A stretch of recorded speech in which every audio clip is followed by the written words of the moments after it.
오늘도 불경 말씀 채널을 찾아주셔서 감사합니다. 오늘 하루도 고생하신 당신께 항상 좋은 일만 있길 바라겠습니다. 그럼 시작하겠습니다. 오늘은 우리가 살아가면서 가장 많이 듣지만 가장 실천하기 어려운 한 가지 진리에 대해 이야기해보려 합니다. 바로 흐름에 대한 이야기입니다. 우리는 살면서 수없이 많은 순간 물에 비유됩니다. 물처럼 살아라. 흐르는 물은 썩지 않는다. 물은 낮은 곳으로 흐른다 같은 말들이죠. 하지만 정작 우리의 삶은 어떻습니까? 우리는 물처럼 살고 있나요? 아니면 바위처럼? 아니 어쩌면 얼음처럼 꽁꽁 얼어붙어 살고 있지는 않나요? 오늘 이 시간 천천히 호흡을 가다듬고 제 이야기를 들어주세요. 여러분의 마음속 깊은 곳에 있는 무거운 짐을 조금이나마 내려놓을 수 있는 시간이 되었으면 합니다. 첫 번째 깨달음, 삶은 흐름이다. 강물을 본 적이 있으신가요? 산속 깊은 곳에서 흘러나온 맑은 물줄기가 계곡을 따라 내려오고 여러 지류와 만나며 점점 넓어지고 결국 바다로 흘러가는 그 모습을요. 강물은 한순간도 멈추지 않습니다. 바위를 만나면 돌아가고 절벽을 만나면 떨어지고 평지를 만나면 천천히 흡니다. 하지만 멈추지는 않습니다. 항상 앞으로 나아갑니다. 우리의 인생도 마찬가지입니다. 태어난 순간부터 우리는 끊임없이 흐르고 있습니다. 시간이 흐르고 계절이 바뀌고 우리의 몸과 마음도 변화합니다. 어제의 나와 오늘의 나는 같지 않습니다. 내일의 나 역시 오늘과는 다를 것입니다. 하지만 우리는 종종 이 흐름을 거부하려 합니다. 이 순간이 영원했으면 좋겠어. 저 시절로 돌아가고 싶어. 왜 이렇게 변해버렸을까? 이런 생각들로 자신을 괴롭힙니다. 행복했던 순간을 붙잡으려 하고 고통스러운 순간이 지나가기를 거부합니다. 마치 흐르는 강물을 손으로 움켜쥐려는 것과 같습니다.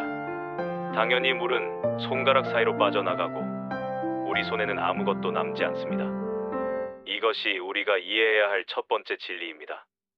어떤 순간도 영원하지 않다는 것. 좋은 일도 지나가고 나쁜 일도 지나갑니다. 기쁨도 슬픔도 모두 흘러갑니다. 이것을 받아들이는 순간 우리는 조금 더 자유로워질 수 있습니다.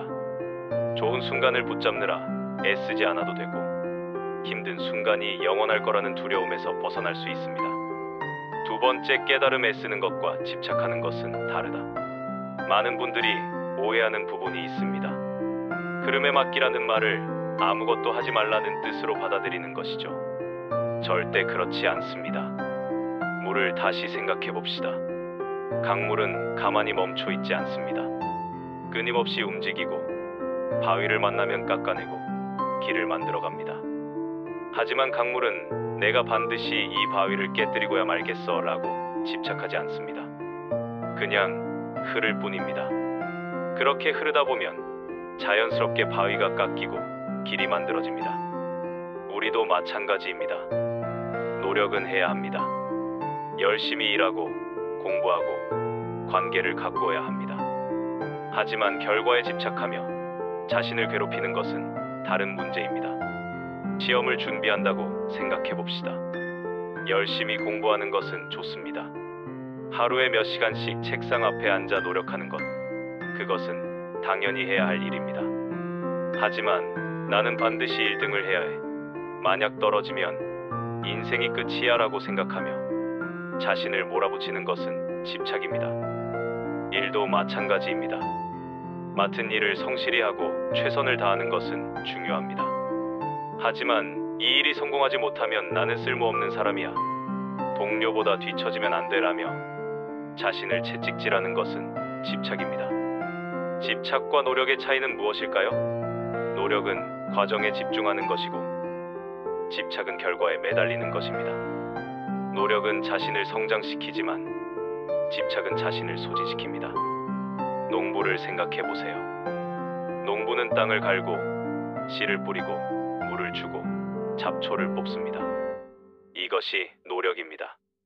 하지만 농부는 매일 밭에 나가서 왜 아직 싹이 안 트지? 왜 이렇게 천천히 자라지? 라며 땅을 파헤치지 않습니다. 그것이 집착입니다. 농부는 알고 있습니다.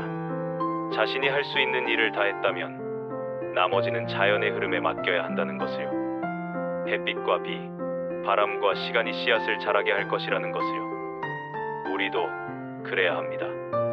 할 수 있는 최선을 다하되 결과는 흐름에 맡기는 것. 이것이 진정한 지혜입니다. 세 번째 깨달음, 지금 이 순간을 있는 그대로 받아들여라. 우리는 과거와 미래 사이에서 현재를 놓치고 삽니다. 아침에 일어나면 어제 했던 말이나 행동을 후회합니다. 그때 그렇게 말하지 말걸. 왜 그런 선택을 했을까 하면서요. 그러다가 출근길에는 오늘 해야 할 일들을 걱정하기 시작합니다. 회의에서 뭐라고 말해야 하지? 일이 잘 안 풀리면 어쩌지? 점심을 먹으면서도 오후 일정을 걱정하고 저녁에 집에 돌아와서는 내일 일을 걱정합니다. 주말에는 다음 주를 걱정하고 연말에는 내년을 걱정합니다. 그렇게 우리는 실제로 존재하는 유일한 시간, 바로 지금을 놓치고 살아갑니다. 과거는 이미 지나갔습니다. 아무리 후회하고 반성해도 바꿀 수 없습니다. 미래는 아직 오지 않았습니다. 아무리 걱정하고 계획해도 정확히 어떻게 될지 알 수 없습니다. 우리가 진정으로 살 수 있는 시간은 오직 지금 이 순간뿐입니다. 부처님의 가르침 중에 이런 말씀이 있습니다. 과거에 머무르지 말고 미래를 꿈꾸지 말며 마음을 현재 순간에 집중하라. 이것은 무책임하게 살라는 뜻이 아닙니다. 과거를 반성하지 말라는 것도 미래를 준비하지 말라는 것도 아닙니다. 다만 과거의 후회와 미래의 불안에 잠식당해서 현재를 놓치지 말라는 것입니다. 예를 들어볼까요? 지금 여러분이 가족과 함께 저녁 식사를 하고 있다고 상상해보세요. 아이가 학교에서 있었던 재미있는 이야기를 하고 있습니다. 하지만 여러분의 머릿속은 내일 있을 중요한 회의로 가득 차 있습니다. 아이의 이야기는 귀에 들어오지 않고 밥맛도 느껴지지 않습니다. 그저 응, 그래 하며 건성으로 대답할 뿐입니다. 이것이 바로 현재를 놓치고 사는 모습입니다. 반대로 만약 여러분이 지금 이 순간에 온전히 집중한다면 어떨까요? 아이의 눈빛을 보고 목소리를 듣고 그 이야기 속에서 아이가 느낀 감정을 이해하려 합니다. 밥 한 숟가락을 먹을 때도 그 맛과 향을 음미합니다. 그러면 내일 회의 준비는 어떻게 하냐고요? 걱정하지 마세요. 식사가 끝나고 아이가 잠든 후 회의 준비를 하는 시간이 있을 것입니다. 그때 가서 온전히 그 일에 집중하면 됩니다. 현재를 사는 것은 미래를 준비하지 않는 것이 아닙니다. 오히려 지금 이 순간에 집중할 때 우리는 더 효율적으로, 더 행복하게 살 수 있습니다. 지금 이 순간을 있는 그대로 받아들이세요. 좋든 나쁘든, 편하든 불편하든 지금 여기에 있는 현실을 있는 그대로 인정하고 받아들이세요. 그것이 변화의 시작입니다. 네 번째 깨달음, 모든 관계와 인연도 흐름이다. 사람들은 자주 묻습니다. 왜 좋았던 관계가 멀어지는 걸까요? 왜 사랑했던 사람과 헤어지게 되는 걸까요? 왜 친했던 친구와 연락이 끊기는 걸까요? 이것도 흐름입니다. 강물이 흐르듯 관계도 흐릅니다. 어떤 사람은 우리 인생에 잠깐 들렀다가 갑니다. 마치 여행자가 휴게소에 잠깐 들르듯이요. 짧지만 의미 있는 만남을 주고 떠나갑니다. 어떤 사람은 한동안 함께 걷다가 다른 길로 갑니다. 함께한 시간은 소중했지만 이제 각자 가야 할 길이 다른 것입니다. 그리고 어떤 사람은 평생을 함께 갑니다. 같은 방향을 바라보며 때로는 멀어지는 것 같다가도 다시 가까워지면서 함께 흘러갑니다. 이 모든 것이 자연스러운 흐름입니다. 문제는 우리가 이 흐름을 받아들이지 못할 때 생깁니다. 떠나가는 사람을 억지로 붙잡으려 하거나 멀어진 관계를 억지로 회복하려고 애쓰거나 이미 끝난 사랑을 붙들고 있을 때 우리는 고통받습니다. 물론 관계를 유지하기 위해 노력하는 것은 중요합니다. 소중한 사람과의 관계를 가꾸고 문제가 있을 때 대화하고 서로를 이해하려 노력하는 것은 당연히 해야 할 일입니다. 하지만 그럼에도 불구하고 관계가 멀어진다면 그것도 받아들여야 합니다. 모든 관계에는 때가 있습니다. 만날 때가 있고 헤어질 때가 있습니다. 가까워질 때가 있고 멀어질 때가 있습니다. 옛 선승들은 이렇게 말했습니다. 오면 맞이하고 가면 보내라. 새로운 인연이 찾아오면 기쁜 마음으로 맞이하세요. 하지만 그 인연이 떠나갈 때가 오면 역시 기쁜 마음으로 보내주세요. 붙잡으려 하지 마세요. 원망하지도 마세요. 그 사람과 함께한 시간에 감사하고 그 관계에서 배운 것에 감사하고 그렇게 보내주세요. 그래야 새로운 인연을 맞이할 공간이 생깁니다. 손을 꽉 쥐고 있으면 아무것도 받을 수 없습니다. 손을 펴야 새로운 것을 받을 수 있습니다. 관계도 마찬가지입니다. 5번째 깨달음, 너 자신을 몰아세우지 말라. 현대를 살아가는 우리는 끊임없이 자신을 채찍질합니다. 더 열심히, 더 빨리, 더 완벽하게, 더 많이. 이런 말들이 우리 머릿속을 가득 채웁니다. SNS를 보면 다들 성공한 것 같고 행복한 것 같고 멋진 삶을 사는 것 같습니다. 그럴 때마다 우리는 초조해집니다. 나는 왜 이 정도밖에 안 될까? 나는 왜 이렇게 느릴까? 나는 왜 아직도 여기 있을까? 그래서 더 자신을 몰아붙입니다. 잠을 줄이고 휴식을 줄이고 자신을 돌볼 시간조차 아깝다고 생각합니다. 마치 마라톤을 전력 질주로 뛰는 것처럼요. 하지만 어떻게 됩니까? 몸은 지치고 마음은 무너지고 결국 더 이상 앞으로 나아갈 수 없는 상태가 됩니다. 번아웃이 오는 것이죠. 여러분, 인생은 단거리 경주가 아닙니다. 긴 마라톤입니다. 아니, 마라톤보다 더 깁니다. 끝이 정해지지 않은 긴 여정입니다. 마라톤 선수들도 중간중간 물을 마시고 호흡을 조절하고 자신의 페이스를 지킵니다. 처음부터 끝까지 전력 질주하는 사람은 아무도 없습니다. 우리 인생도 마찬가지입니다. 때로는 쉬어가야 합니다. 한 걸음 물러서서 숨을 고르고 지나온 길을 돌아보고 앞으로 갈 길을 생각하는 시간이 필요합니다. 쉬는 것은 게으름이 아닙니다. 쉬는 것은 포기가 아닙니다. 쉬는 것은 오히려 더 멀리 가기 위한 준비입니다. 활은 화살을 멀리 쏘기 위해 뒤로 당겨집니다. 점프를 높이 하기 위해서는 무릎을 구부려야 합니다. 마찬가지로 우리도 더 멀리 가기 위해서는 때때로 멈추고 쉬어야 합니다. 너무 잘하려고 하지 마세요. 완벽하려고 하지 마세요. 모든 것을 다 해내려고 하지 마세요. 당신은 이미 충분히 잘하고 있습니다.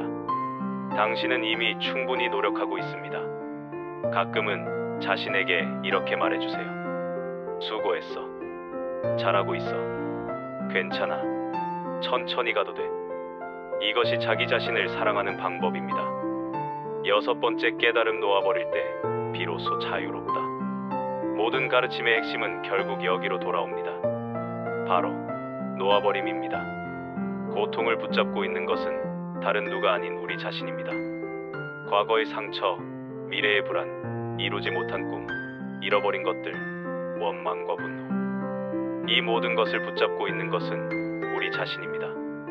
아무도 우리에게 그것을 놓지 말라고 강요하지 않습니다.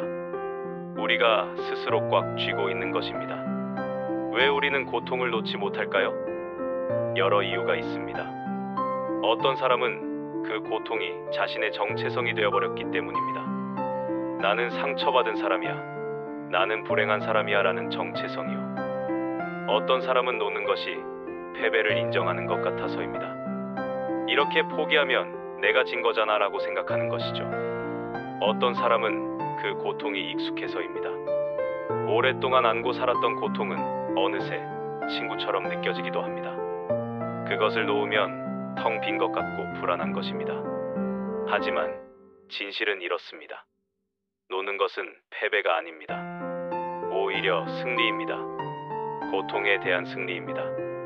놓는다는 것은 그 일이 없었던 것으로 만드는 게 아닙니다. 그 일을 부정하는 것도 아닙니다.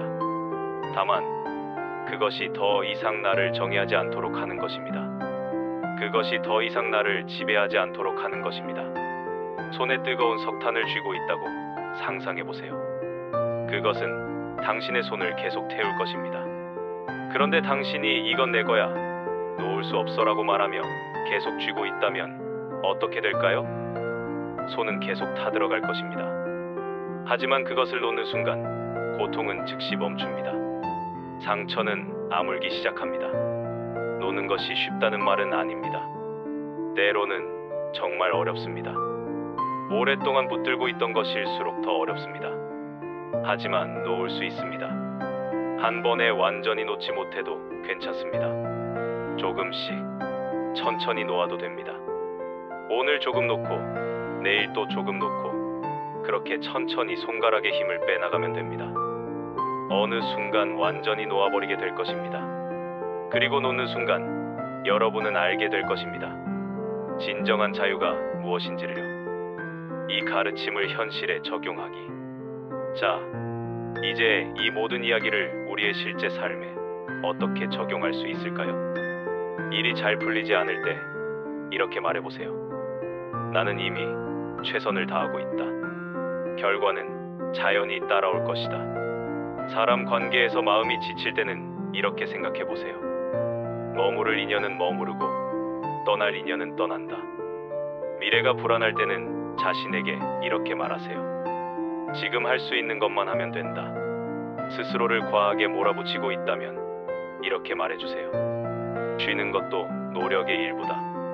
그리고 무엇보다 이 한 문장을 기억하세요. 흐르되 매달리지 말자. 이 한 문장에 오늘 우리가 나눈 모든 이야기가 담겨 있습니다. 강물처럼 흐르세요. 멈추지 말고 계속 나아가세요. 하지만 아무 것에도 매달리지 마세요. 좋은 순간도 나쁜 순간도 모두 흘러갈 것입니다. 바위를 만나면 돌아가고 절벽을 만나면 용기 있게 떨어지세요. 평지를 만나면 여유롭게 흐르세요. 하지만 어느 곳에서도 멈춰서 고이지 마세요. 고인 물은 썩습니다. 마지막으로 혹시 지금 이 글을 들으며 이렇게 생각하고 계신가요? 그래도 난 여전히 힘들다.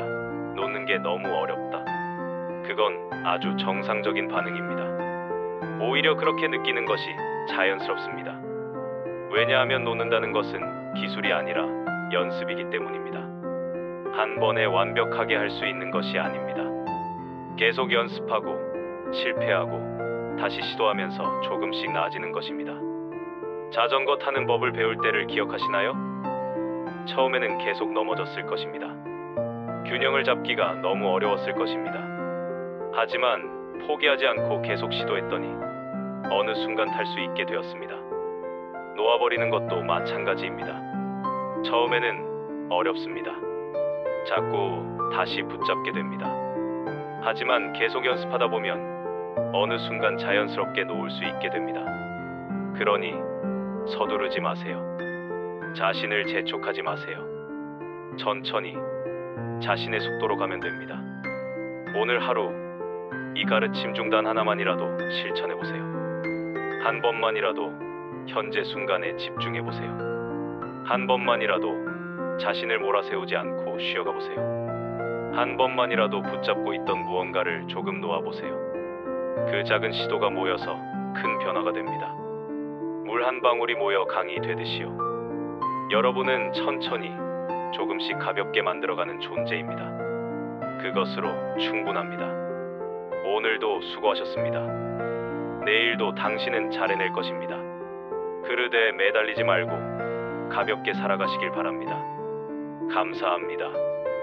무료 구독과 좋아요는 영상 제작에 많은 도움이 됩니다. 항상 행복하십시오.